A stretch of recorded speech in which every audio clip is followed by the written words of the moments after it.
Durante 11 anos, ele acreditou que o pai estava morto. A verdade era outra.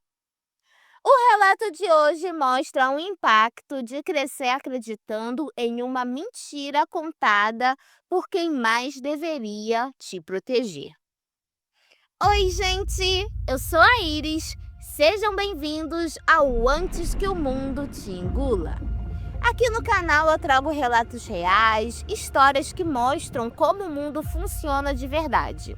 Sem filtro, sem romantização, apenas a realidade. E se você tiver um relato para contar, uma situação que te marcou ou algo que abriu os seus olhos, você pode enviar para o e-mail que está na descrição e também no comentário fixado. Vocês já conhecem os recadinhos rápidos? Curte, comente, compartilha, hypa. Aqui no canal a gente não lê relatos sobrenaturais porque a vida real já é assustadora demais por si só, não é mesmo? Recados dados, sem enrolação, bora pro relato de hoje. Oi, Iris. Oi.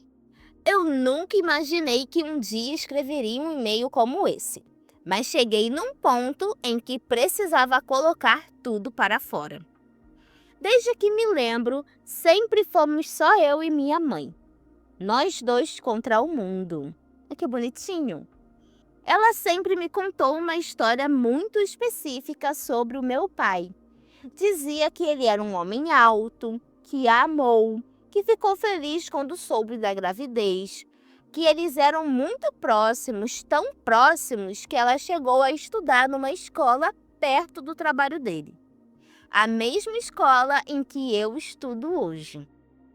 Segundo ela, depois do meu nascimento, eles acabaram se afastando e perderam contato. Quando eu tinha cerca de 6 ou 7 anos, minha mãe me chamou para conversar e me disse que meu pai havia morrido. Disse que uma mulher ainda tinha contato com ele. Como? Vamos voltar aqui para entender.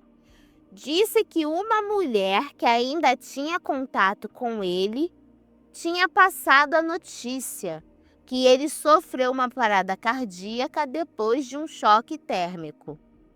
Entendi. É uma conhecida dele, né, do passado, que deu a notícia do que aconteceu com seu pai, né? Que ele sofreu uma parada cardíaca depois de um choque térmico. Continuando. Eu era pequeno demais para reagir. Não tinha lembranças dele, não tinha convivido, não tinha um rosto claro na cabeça. Mas a ideia de meu pai está morto ficou comigo por anos. Aquilo virou parte da minha identidade. 11 anos se passaram. Recentemente, comecei a fazer terapia por causa da ansiedade. Algo que hoje acredito ter relação direta com a forma como fui criado. Depois de algumas sessões, minha mãe foi comigo conversar com a psicóloga. Foi uma conversa entre elas. Eu fiquei em silêncio a maior parte do tempo. Depois disso, minha mãe também começou a terapia, tanto psicológica quanto psiquiátrica. Alguns dias mais tarde, estávamos conversando de forma casual. Falamos sobre o dia da morte do Ayrton Senna. Lembranças antigas. Até que a conversa chegou naquela sessão de terapia. Perguntei o que ela tinha dito à psicóloga, que nunca tinha me contado. Foi aí que tudo começou a mudar. Ela me disse uma frase que nunca saiu da minha cabeça. Eu me afastei do seu pai porque tinha medo de você gostar mais dele do que de mim. Naquele momento, eu me aproximei dela. A voz dela ficou mais fina. Ela evitava me olhar nos olhos. E enquanto ela falava, uma única coisa passava pela minha cabeça. Eu não sou fruto de traição. Eu não sou fruto de traição. Mas eu era. Ela me contou que não sabia que meu pai já tinha outro relacionamento, nem que tinha outros filhos. Para ela, eles viviam grudados.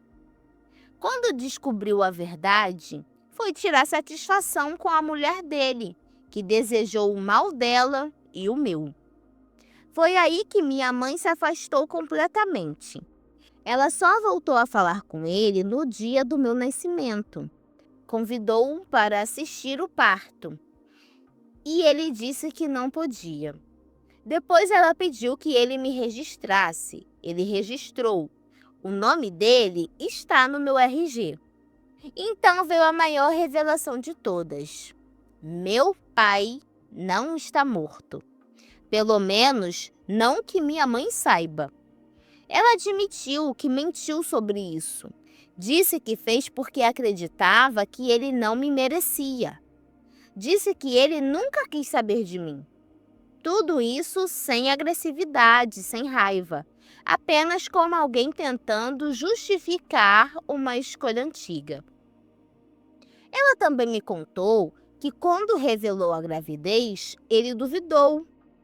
Acreditava que ela não podia engravidar por causa de um acidente que ela sofreu quando criança. Ele chegou a sugerir um aborto. Ela recusou. Disse que nunca passou pela cabeça dela fazer isso. E eu juro, Iris, que eu entendo minha mãe. Eu a perdoei. Eu a amo. Ela está se tratando. E eu acredito que ainda podemos construir um relacionamento melhor. Mas, ao mesmo tempo, é difícil explicar o que quebra dentro de você quando descobre que uma parte inteira da sua história foi construída sobre uma mentira. Hoje eu só precisava desabafar. Obrigado por ler até aqui. Então, como regrinha, eu vou tentar ser sincera, tá? Nós seguimos aqui a política da sinceridade aqui no canal. Eu acredito sim que a sua mãe tentou te proteger, tá? Não acho que a sua mãe é a errada da história. Sua mãe tentou te proteger de uma rejeição paterna, proteger de crescer esperando algo de um homem que, no fundo, nunca teve disposição a ser seu pai. Manter a imagem de um bom pai acredito nessa imagem de um bom pai inexistente, foi na cabeça dela uma forma de te poupar da dor. E dentro desse medo, eu consigo entender a escolha dela, mesmo não concordando com a mentira, tá? Mas isso não muda um fato. Seu pai não foi ausente por engano. A mentira da sua mãe não inocenta ele. Porque o seu pai foi ausente por escolha. Ele sugerir um aborto, desaparecer, nunca procurar, nunca assumir o papel de pai. Isso não é um erro dele. Isso é uma revelação do caráter dele. E você quer ter uma pessoa assim perto de você?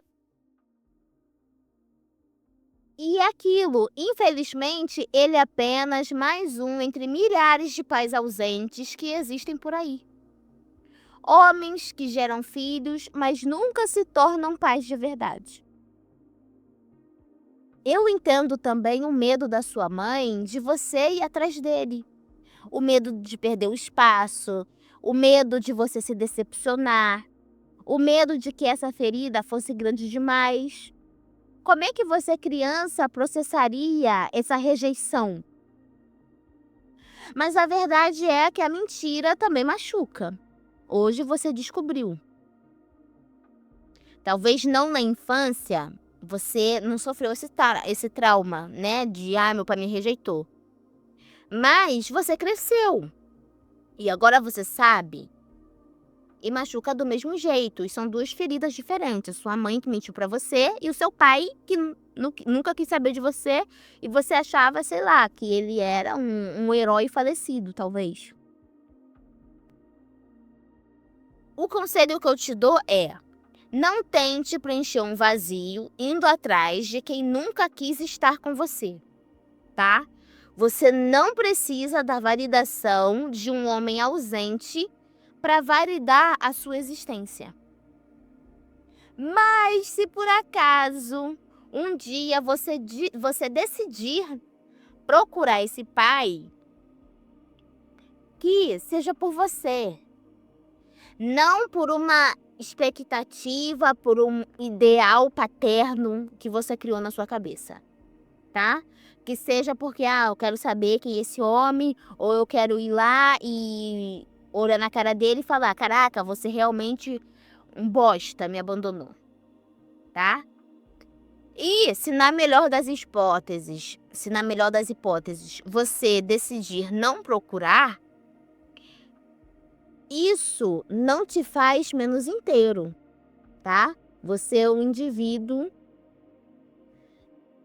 completo, mesmo sem ter um pai na sua vida. Ele vai continuar morto, mas morto em vida. Você não é definido pela ausência dele. Você é definido pelo que você escolhe ser a partir daqui. E quando você tiver os seus filhos, aí você faz a diferença.